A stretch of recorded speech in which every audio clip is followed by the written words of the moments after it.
Financial Planner, Flow on YouTube.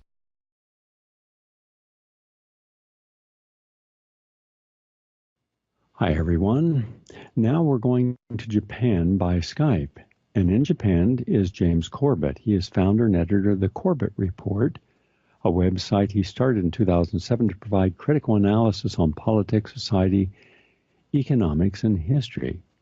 He's written and recorded and hosted thousands of hours of audio and video, which has brought him to the attention of major independent media, such as RT. He is also host of Eye Opener on boilingfrogs.com, and he has been also on Global Research in Canada.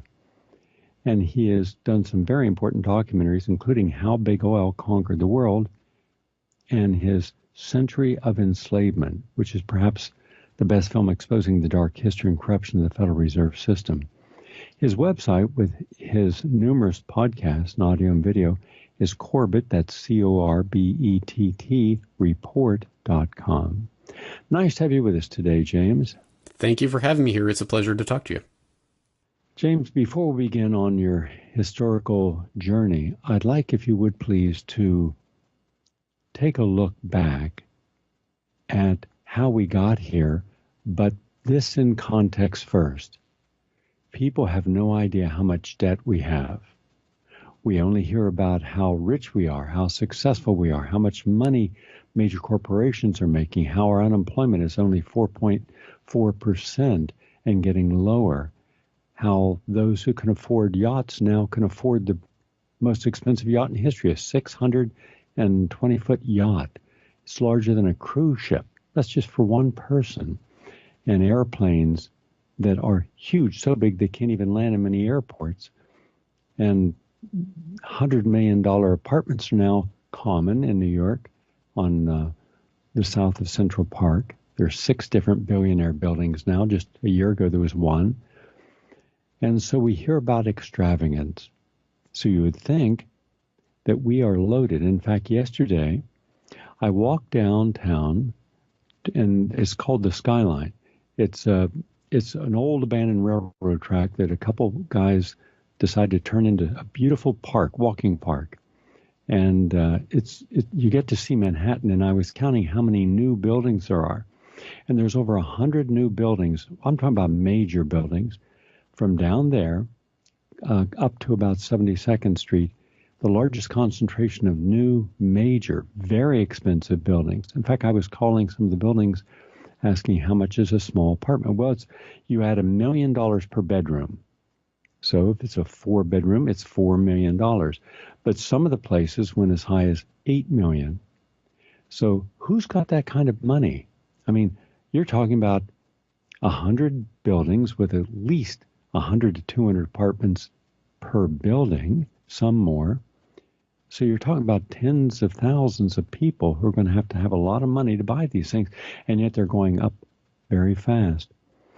I took a look at the debt. Now, here's what I found, and these are government statistics, James.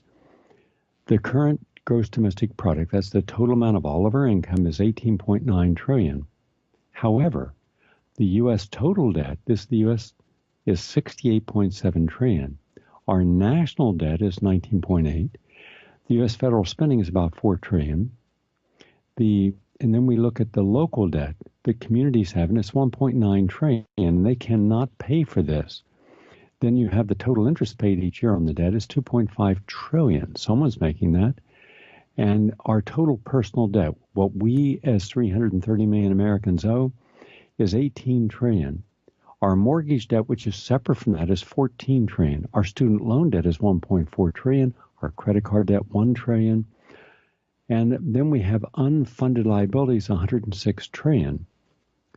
And the unemployment rate, the shadow statistics, is 23% minimum. The official is 4.8. We have 150 million people who are in the U.S. workforce. That's according to Pew Research. We have 10.8 millionaires, 10.8 million millionaires. And that's excluding their property. We have 61.6 million in professional careers, of which 17.2 million are young. And that's from the Department of Professional Employees. So when you when you look at all the people who have this money, some have real money. That would be the millionaires. The professional class, lawyers, doctors, engineers, architects, professors, CPAs, and scientists, they make anywhere between 100 to, let's say, 700,000 a year. With 4 people per family, they're the ones who believe that they should be living like millionaires, but they have to borrow. They're in debt up to their eyeballs. So how many doctors continue to tell us that we need a procedure we may not, and give us more expensive procedures which could be helping to pay for their lifestyle or their kids' Ivy League education? So when I'm looking at this, here we are, the United States, condemning Greece with a 300% debt to their gross domestic product. Italy and France and other countries in the European Union, Ireland, somewhere between 150 to 300%. And yet I'm adding up, and we've got almost $170 trillion in debt that can never be repaid against $18 trillion in income. That makes us, quite simply, just look at the math. It's not political. We are the most indebted nation in the world per capita. We can't get out of it, and yet we're deciding the economic policy for the world. To me, this makes no sense. How did we get here? Take your time. What role does the Federal Reserve play in it? The forum is yours. Well, thank you for that wide-ranging introduction. You opened up a Pandora's box of issues that are all, as you paint there quite vividly, I think quite interconnected, but it seems quite confusing. There's so many different terms and so many different things that are going on. But I think the central point of what you bring up is the debt. It all comes back down to the issue of indebtedness. And you point to the debt, which, if you go to usdebtclock.org, as we're recording this conversation, we're getting very close to that $20 trillion mark for the U.S. government total national debt, which is a stunning figure by any calculation. And of course, the federal spending is $3.9 trillion, about $4 trillion, and federal tax revenue is $3.3 trillion. So that national debt is going up by $600 billion a year at minimum, which again is a stunning. There's just so many of these stunningly large figures that tend to bedazzle us. I think when we think about debt, however, at our rung of the economic ladder, the average working person thinks of it in terms of you are in debt or you are not in debt. So either your total assets versus liabilities is in a state of indebtedness, you actually owe money to the banks for your mortgage or your car or what have you, or you're debt free. But there's actually a third state to be in, not just being in debt or being out of debt, but actually being the person who issues the credit. That is the real linchpin of the economy, because the real point of the entire monetary system, the way it has come together, is that money is based on debt.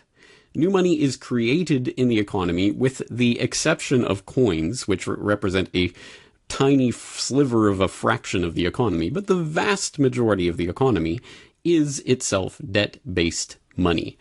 Without debt, if you were to retire all of the personal and national debt in the United States, for example, there would essentially be no money left for anyone, because the system itself is based on money. And that's something that most people don't really have their heads wrapped around, because, again, at the average working person's level of the economy, they never really have to encounter the fundamental question of what is money, and where does it come from, and who issues it, and under what conditions, and how do they profit from that. And that is really ultimately what this issue of the Federal Reserve is about, because we talk about the Federal Reserve, and at this point, I would imagine most Americans have at least heard of the Federal Reserve. They've certainly seen the Federal Reserve System stamp on their dollar bills and what have you. They've seen it written. They know vaguely that it's a central bank of some sort, but they don't really understand what it is or how it came to be. And I think, so in order to understand, well, what is the central bank? What does it do? It does serve us to understand where the concept of this central banking comes from. And the real first central bank in the vein of what we understand today was developed in Amsterdam in the 17th century. But the one that the first central bank in the United States was specifically modeled on was the Bank of England, which came together in 1694 for a very specific reason and under a very specific historical set of events. Namely, the 9 Years' War was raging in Europe. It was Louis XIV of France, basically against the rest of Europe. And King William III of England was fighting heavily against the French and was devastated by a naval defeat that he was not expecting, and has committed his court to rebuilding the English Navy, but he doesn't have the credit for it. His coffers have been exhausted, and the bankers are not so happy about the idea of lending more money to the crown when he seems to be destroying the nation and the capital, and it all seems to be going downhill, so the bankers are quite reticent. So a banker comes up with a solution, namely, why don't we create this new bank? We'll call it the Bank of England to make it sound like a government entity, even though it's a private bank. It's a company, and it will lend £1 million to the crown, to King William, at 6% and a £5,000 management fee on top, with the right to issue the notes, i.e. issue bank notes that actually work as money in the British economy, the English economy at that time. And so, of course, King William goes for it, and he says, okay. And the details change a little bit between the initial proposal. Ultimately ends up being a £1.2 million loan. It's at 8%. They get a £4,000 management expense. But that is the model of how this first central bank came together. And they call it the Bank of England, even though it is not actually owned by the crown. It is a private company that has been created for the purpose of lending money to the crown. And the interesting part is that the owners of that, the people who invested in that company, actually had to put up a certain amount of capital, but in fact they loaned themselves the capital to do that through their own bank. So the actual money to create the bank didn't exist until the bank was created. It's a wild story, but it really was the model, specifically the model upon which the first central bank of the United States, or the Continental Congress at that time in the 1780s, was created. There was a problem with the revolutionaries trying to fund the Revolutionary War against the British, were trying to find a way to keep their soldiers clothed and fed and armed and provisioned. So they had to issue their own currency. They called it the Continental, and as people might know, the term may have survived in term, it's not worth a Continental. The Continental became worthless because it was overissued. They printed too much of it. The British had an entire counterfeiting operation to try to undermine the currency, and eventually it became useless. So they got together and they chartered a bank called the Bank of North America to be a central bank to basically oversee the debt of the newly founded United States. And they specifically modeled it on that idea of the Bank of England. The Bank of England came into being loaning £1.2 million to the crown. The Bank of North America came into being loaning $1.2 million to Congress. It was essentially the same deal. By the end of the war, once the United States had really been established, the idea of a central bank like that didn't seem to make sense to the people. Why do we need this? We're not funding a war at this point. We're not on a war footing. We don't need this entity. So the Bank of North America gets downgraded into just a regular private commercial bank, chartered by the state of Pennsylvania, and is no longer a central bank. But that's the idea. And that idea is picked up on by, of course, Alexander Hamilton, who says that, he is the first Treasury Secretary under President Washington, of course, and he thinks this will be a great idea. What we need is to create a national debt and secure that national debt through taxation. This is the way we're going to found the country. This is the way we're going to build up a great industrial base. This is the way we're going to make America great for the first time, I suppose. If he was trying to put something on a red cap for a presidential run, I'm sure that would be it, to make America great. So that was his idea. We need a national debt, and we're going to secure it through this bank that we're going to create. We're going to create a central bank. Now, Jefferson and Madison are quite opposed to this. Thomas Jefferson writing quite scathing and eloquent exposés of this idea of a national debt, of a central bank. He says, the spirit of war and indictment since the modern theory of the perpetuation of debt has drenched the earth with blood and crushed its inhabitants under burdens ever accumulating.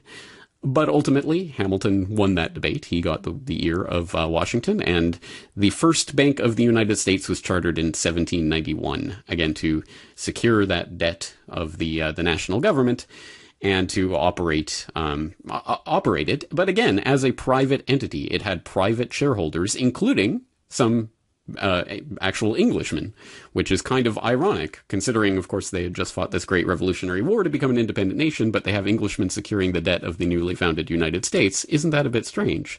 And a lot of people did find that strange. And there was...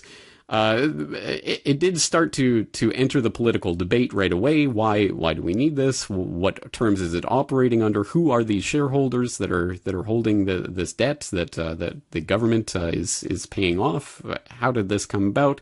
It becomes a political issue. In 1811, by that point, the nation is off the ground, and people think, well, we don't need this central bank anymore. So it actually, the charter expires and is not renewed. And there goes the first Bank of the United States. Immediately, the U.S. gets into war again, a war with England, of course, the War of 1812. And once again, war is the necessity of, well, we need more money, we need more credit in order to supply the troops and keep everything flowing. So the public debt of the U.S. mushrooms at that point from $45.2 million to $119.2 million, which, of course, in 1811 or 1812 time period is quite a lot of money. And so in order, again, to secure the debt and to fund the operations of the government, they form another central bank in 1816, the Second Bank of the United States. Again, it's on a 20-year charter. And again, by the 1830s, when the charter is up for renewal, suddenly President Jackson is in power. And so the bankers sense this might not be so popular. Let's move up the renewal of the charter from 1836 to 1832. We'll try to get it in at the pass. In the changeover of power, certainly a new president is not going to, newly sitting in office, is not going to try to challenge this now long-standing U.S. institution. But of course, Jackson does exactly that. He vetoes the renewal charter and stakes his 1836 re-election his 1832 re-election on the idea of no bank. We will not have a Bank of the United States, a central bank. He wrote at that time in his veto message, he says, whatever interest or influence, whether public or private, has given birth to this act, the renewal charter of the bank, that is, it cannot be found either in the wishes or necessities of the executive department, by which present action is deemed premature, and the powers conferred upon its agents not only unnecessary, but dangerous to the government and country. It is to be regretted that the rich and powerful too often bend the acts of government to their selfish purposes. If we cannot at once, in justice to interests vested under improvident legislation, make our government what it ought to be, we can at least take a stand against all new grants of monopolies and exclusive privileges, against any prostitution of our government to the advancement of the few at the expense of the many, and in favor of compromise and gradual reform in our code of laws and system of political economy.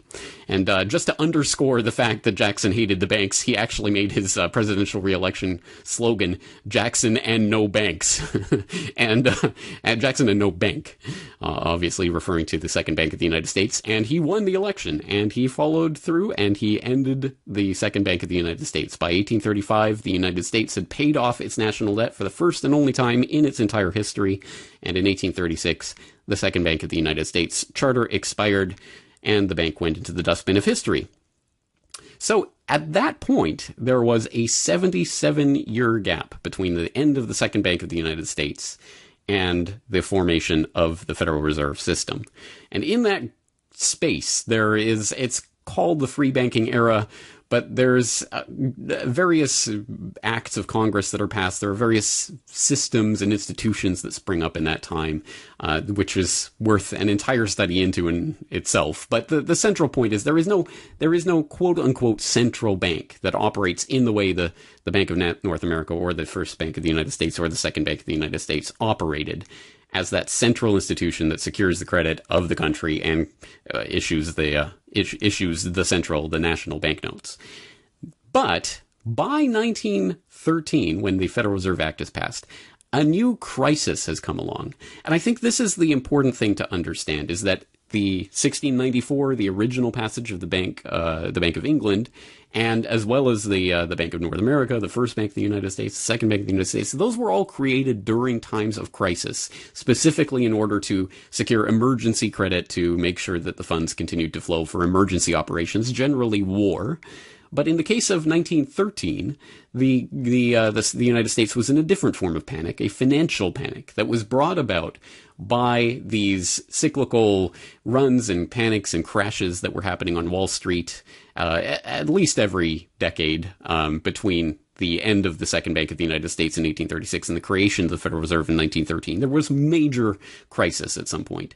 And in 1907, there was a particularly bad panic, essentially equivalent to something like the 2008 meltdown, that brought the entire financial system to the brink of collapse. And as always, it was these Wall Street bankers that were playing hard and fast with the rules and playing essentially with the nations, the entire nation's ability to function. They had grown so large and so powerful that if these banks, these Wall Street banks, really did teeter and fall, it would bring the nation down with them. And everyone recognized this. Everyone hated the Wall Street institutions in a way that's maybe even hard to fathom in our day and age, even though that's not exactly an uncommon sentiment now. But yeah, as much as the Occupy Wall Street idea occupies people's minds in our day and age, it was a central issue in that time. And people recognized that the Wall Street banks had too much power. And basically, J.P. Morgan did some deals with some other bankers and managed to, quote unquote, save Wall Street from itself, essentially. But everyone knew, well, we need to stop this. We need a way to get these bankers under control. We need to regulate what they're doing. We need some governmental function, something that we have a stake in, that we can put ourselves between ourselves and that banking system that could crush us. So the political momentum behind the idea of the creation of a new central bank that would be run and controlled by the government to basically chain and muzzle the bankers so that they won't play hard and fast with the nation's lifeblood was so overwhelming that there was no doubt that there was something was going to occur from this. So you have these hearings that are brought to basically examine the Wall Street bankers and drag their dirty laundry out into the public and show what's going on in Wall Street and how these banks are making their money. These investigations are being followed in day to day in the newspapers. Everyone's talking about it. The banking industry and how it's run and the effects that it has is on the tip of everyone's tongue. This is the era of people, entire political movements that were springing up on the idea of money and who governs it and who should be able to issue it and should silver be money and things like this. And you have William Jennings Bryan, we will not be nailed upon the cross of gold, and all of this political language was being framed around this debate of the banks. So it was into that midst that the bankers, of course, seeing this and realizing, well, something is going to happen here. There is going to be some sort of regulatory body that's put in place. Why don't we basically get ahead of it and create it ourselves so that we can essentially govern ourselves, as we've already been doing, but this time with the imprimatur of government. And that is precisely what occurred. So for people who don't know, in 1910, basically some of the most influential bankers in the United States got together with Senator Nelson Aldrich, who was a very influential senator on the Finance Committee at that time, who essentially had the purse strings of the United States and was extremely important in the Senate at that time. They got together to hammer out what essentially became the Federal Reserve Act. And they did so, of course, in complete and utter secrecy, because as one of the conspirators admitted 25 years after the fact in the Saturday Evening Post when he was writing about it decades later, he said, we were absolutely certain to make sure that we were not discovered, because if the public found out that we were the ones who were planning this, of course they wouldn't go for it. Now, the somewhat irony here is that from that meeting, they come up with this idea for a central bank that they essentially would run and own and control, that would issue the money of the nation, but and control, quote unquote, the bankers, but which would really be run by them. They came out with this plan. It was the Aldrich plan. And of course, Nelson Aldrich took it back to the Senate and tried to get it passed. And ultimately it failed. But the plan basically got revised a little bit here and there and taken up by a couple of other members of Congress and was eventually passed in 1913. So essentially, the Federal Reserve Act did come from that secret meeting, which was the bankers conspiring about how to, quote unquote, regulate themselves. Does this sound familiar to anyone? And that is the kernel, the basis for the Federal Reserve System, where it comes from. And that's how we have to understand this system. Now, when you get into the question of ownership, who owns the Federal Reserve is a common question that people like to ask. But it's not so much about ownership. They purposefully made this institution somewhat difficult to, somewhat opaque in terms of its structure.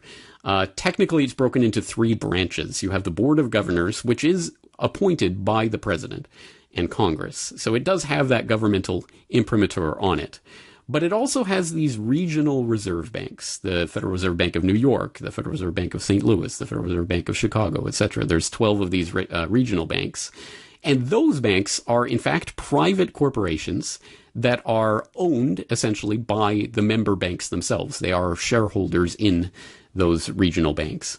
And then the third branch of the Federal Reserve the Federal Reserve System is the Federal Open Market Committee, which consists of some the Board of Governors, but also some of the directors of those private Federal Reserve regional banks. And they together set the monetary policy for the United States. They are the ones that when they say the Fed raised interest rates, the Fed lowered interest rates, which is a bit of an obfuscation in of itself. But at any rate, when they say that, they are saying essentially these private bankers and some of their cronies who have been appointed by the president are the ones that are basically controlling the fundamental lever of the economy, the interest rates, which relates to, of course, the supply of money, which relates to inflation, which relates to employment. All of this, it stems from the decisions of the FOMC, the Federal Open Market Committee. So rather than a question of ownership, who owns the Federal Reserve System, it is the question of control. Who controls the Federal Reserve System and, as a result, the economy itself? And the answer is essentially it is the bankers themselves that are running the entire economy. And they are the ones who are creating the debt, which is itself the money that we refer to. When we talk about money, we are generally talking about debt that is created by bankers and owed back to the banks at interest to the banks. It's a great job if you're a banker, in which you get to create money essentially out of nothing, out of people's promises to pay, essentially, and you get to charge interest on that. And you make money whether the economy's expanding, everything's going well, you're giving lots of credit, there's lots of people taking credit, there's lots of loans being created, lots of money being created, which means more people are going to be paying you back eventually. Or if the economy is contracting, well, all those people who fall off the debt treadmill and get their goods repossessed or get their mortgage foreclosed, you get to scoop up all those physical assets. So you get to control more of the economy as a percentage. So as a banker, you win no matter whether the economy is expanding or contracting. And of course, if you can manipulate the money supply itself, you can basically play it like an accordion, and you can have these great big booms in which everything's going all great and everyone's getting into debt to you. And then you have the bust and you get to collect all the actual assets, scoop them up off the table and start it again. And that is essentially the system as it functions. Now, even if that were the only base part of this, I suppose there would be at least some institutional stability to that, insofar as the bankers themselves would have a vested interest in making sure that the entire thing didn't go belly up. They'd at least want to see that game continue to play out, because they obviously profit at it from every turn. But the other part of this is that if there is ever a systemic problem, like what we saw in 2008, well, of course, they are the ones who are ultimately deciding what the government is going to do, how the government is going to solve this, by creating more debt and paying it to them.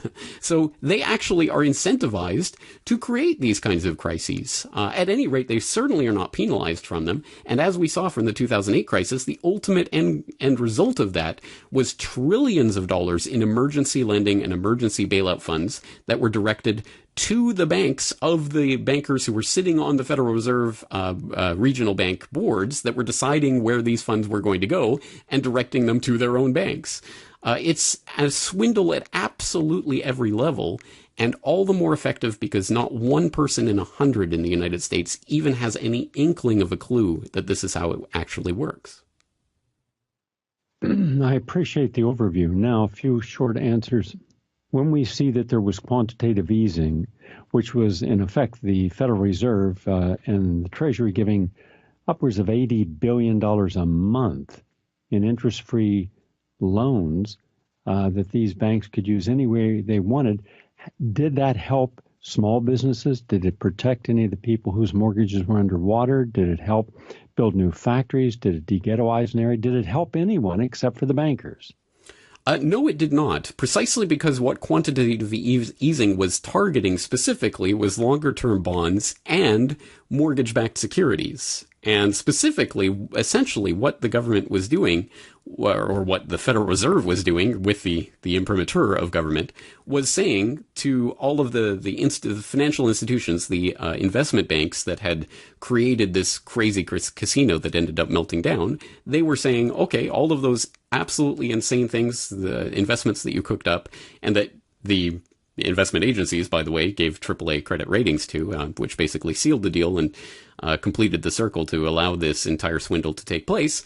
We're going to backstop that and make sure none of you actually feel the effects of that. And that's essentially what quantitative easing was about. And of course, one of the knockoff effects of quantitative easing is that it has created a massive stock boom. In fact, a recent evaluation that I believe came out last year calculated that 96% of the increase in the Dow and S&P over the period of the last 8 years has been directly attributable to that boom from the Fed, the quantitative easing. So it has had a knock-on effect on the economy generally, and a rising stock market generally portends rising valuations, which generally means rising shareholder dividends and knock-on effects through the economy. So in some kind of third or fourth order way, you could say that this has created some boon to Main Street, as it were, although not as much as usual, actually, because in recent years, actual mom-and-pop investors have slipped down below 50% of the overall stock market in the United States. So for the first time, I think, in history, the vast majority of holders of stock are, in fact, institutional investors. So not even those kinds of dividends are actually trickling down as much as they used to. But at some point, at any rate, things didn't melt down as bad as they would have if the financial system had completely seized. So everyone thinks, well, I mean, it could have been worse. It didn't. It kind of avoided tragedy. But that obscures the point that the real and absolute base level of this bailout and what it accomplished was not just the saving of given financial institutions, but really lifting them into record profits. I mean, it has to be kept in mind that in the years directly preceding this, as a direct result of this emergency lending and these bailouts and the extra incentivization for these financial institutions to park their reserves at the Fed, they actually received dividends in the form of record profits, which is, again, total madness, the absolute opposite of what should have happened in anything resembling a system of justice. But that is ultimately what ended up accruing.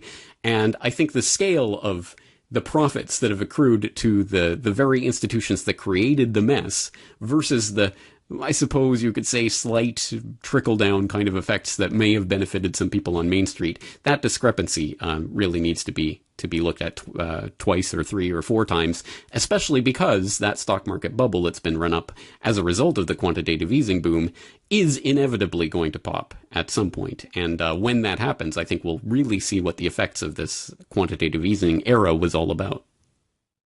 We have a duopoly here. We have both parties supporting the banks, supporting the Federal Reserve, supporting their chairman, supporting the Treasury Secretary. It doesn't matter whether it's conservative or liberal who are in power. They're all in it together. But we also, at the same time, have over 240 million Americans who are struggling, who cannot go 2 weeks without pay, and they would be insolvent. We have an actual homeless rate of almost 28 million Americans. We're only counting people who are officially in shelters, and that's a tiny, tiny percentage of the people. We're not looking at the bubble in the equity market. It's being recommended, get your money into the stock market. It's just going to keep going up. We're not looking at the bubble in student loans, car payments, credit cards, or now they've reinflated the real estate market. Just in California, in one county, property values went from an average home, not your mansions, not your big condos, not your just regular homes, from around $247,000 up to almost $700,000. A huge increase. You're talking about almost 150% increase. Normally it's 1% per year. And here we have just in the last 4 years. So we're living in a bubble economy. Then we have this phenomenon. I was speaking with someone I know who is a professional, and they said that they are up to their eyeballs in debt because they want their kids to go to Ivy League schools, and they had to put them in private schools, and they want to show appearances. And this person said, I can't tell you the stress I live under every day because I don't know when I'm going to be able to make the payments and how much I can make. So that's not the only person who is living beyond their means, all encouraged by this. Then we get a Ron Paul, Bernie Sanders audit the Fed, and we find out that Goldman Sachs got $800 billion, that Citicorp got $2.2 trillion, and the Bank of America got over $2 trillion. All added up, it was over $16 trillion, all in secret. None of this was made public, that they got, but we didn't get anything. We didn't get money for infrastructure. We got nothing. No universal health care. So my final question for you is this. Corporate America is trillions of dollars into debt. We have one monopoly after another, one trust after another, one big corporation buying another big corporation or merging. Like, right now it's Time Warner with Comcast. And so when you look at the mergers, well, the bigger the merger, the less competition. So it's becoming more and more difficult for a small person to stay in business. When I was walking downtown yesterday, I counted dozens and dozens of closed stores. No one's talking about the loss of all these businesses that have been there, some for decades, and the employees that work there, and what it meant to the neighborhood, the mauling of America on the Upper West Side. You have all the banks and drugstores and mall stores, but where are the mom and pop stores? They can't afford to rent. So we're not looking at the fundamentals. We're being told the fundamentals are fine. You can't have this many people out of work. You can't have 96 million people minimally, according to the government, out of work or part-time working, and then say you got a 4.8% unemployment rate. No, you got between a 25 and 28% unemployment rate. You can't say that the economy is really booming and have over 100 million Americans who don't have $500 that they could put their hands on in any given week. You don't have 48 million people on food stamps, and you have over 1/3 of all homeowners who are now underwater in their mortgages. You don't have the highest rent that we've ever seen in homes in America, taking up to 50% of a person's total income, when above 30% is considered dangerous, and say that you're stable. Corporations are deep into debt, and that they're given more debt. And at the same time, we have more derivatives, $426 trillion in derivatives from just 5 banks, and no one's even talking about it. The average American doesn't know what a derivative is, and yet we, the American taxpayer, will have to bail these people out, as we did when we bailed out AIG, and Goldman Sachs made billions of dollars in profits, made more money than what they actually invested in it. That was the deal that was made. So could you make sense of this idea that we're being told one thing when in reality we're bankrupt?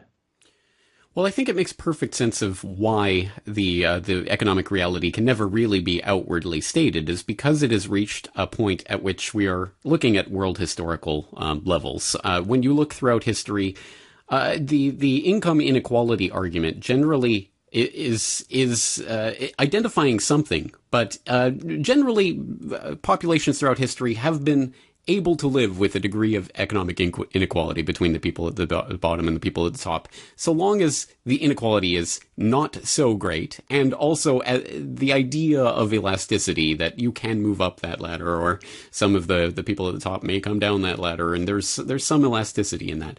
When you reach this level where you have hundreds of millions of people that are now clinging on for dear life into the middle class or even the working poor, then there clearly is a point at which you start to reach French Revolutionary type levels, where the peasants literally simply cannot pay their seigniorage and ultimately end up chopping the king's head off. I think we are coming towards that level of inequality and that sort of institutional level. But I think the better way to frame that, rather than simply inequality, is centralization versus decentralization. And I think what we are experiencing is the end result of a system that itself is predicated on centralization. Central banks that centrally direct interest rates that pertain throughout the economy, because everything's wedded into this Federal Reserve System, and that essentially is central coordination. And the closer you are to those central coordinating bodies, either as a bank that is a member of the Federal Reserve System, or as a major corporate conglomerate that has direct access to that spigot of credit, you are going to be the beneficiaries of that, and the people further down that ladder are basically never going to experience the good effects of it, if you will. And that centralization just gets more and more and more and more consolidated into fewer and fewer hands until you reach the point that we're living at right now. Of course, the real point of this world historical revolutionary time that we're living through is, well, then what happens on the other side? What are people motivated by, and what should they actually be looking for out of this? And I think if what we are experiencing is the ultimate logical extension of centralization, then clearly decentralization, disintermediation of this system of control in a very few hands that are controlling entire industries, entire economies, clearly has to change. And amazingly enough, we are also living through world historical revolutionary times in terms of the technology that would allow, for the first time in human history, the true disintermediation of that financial system into the hands of everyday people. Right now, through peer-to-peer technologies, decentralization and disintermediation of every function of the banking system, at least every major function that the average working person would need to access, is in people's hands right now, is actually functioning. You can decentralize and disintermediate deposits and loans and funds transfers, international funds transfers if necessary, and foreign currency exchanges. All of this is being done through various peer-to-peer technologies that really truly do threaten to make the banking system as it exists irrelevant, which is a really mind-boggling idea. But once again, not one person in 100 really knows of all of these opportunities, let alone understands that this represents the kind of the opposite to the direction that we've been going in, and the sort of base of the problems that we're living through. So the other possibility, of course, is that we do go through some sort of maybe a French revolutionary redux, where people take their anger out on a certain political target or on certain banking interests that they see as the problem, only to reinstitute a system that ultimately leads us to the same spot or even worse.